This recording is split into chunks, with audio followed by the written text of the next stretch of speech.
ইন্নাল্লাযীনা আমানু ওয়া আমিলুস সালিহাতি কানাত লাহুম জান্নাতুল ফিরদাউসি নুজুলা।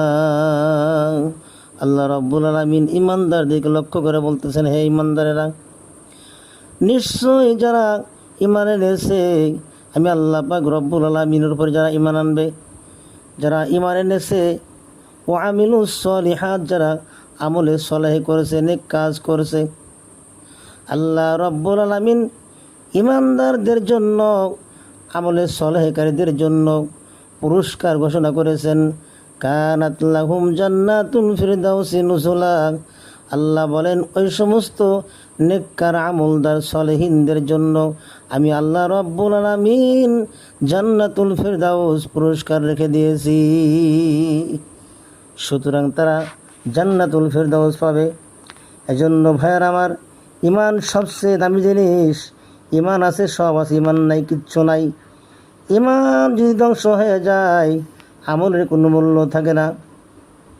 এজন্য ঈমান রক্ষার জন্য আল্লাহ রাব্বুল আলামিনের কাছে বেশি বেশি দোয়া করতে হবে। রব্বানা লা তুযিগ কুলুবানা বা'দা ইয হাদাইতানা ওয়া হাব লানা মিন লাদুনকা রাহমাতান ইন্নাকা আনতাল ওয়াহ্হাব।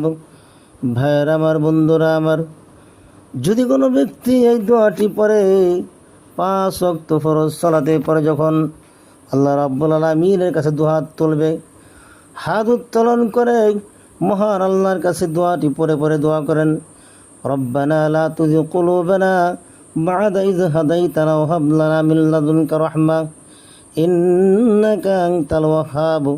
যদি কোনো ব্যক্তি দোয়াটি কন্টিনিউ দোয়ার মধ্যে পড়তে পড়তে পড়া চালিয়ে যায়, আল্লাহ রব্বুল আলামিন ওই ব্যক্তি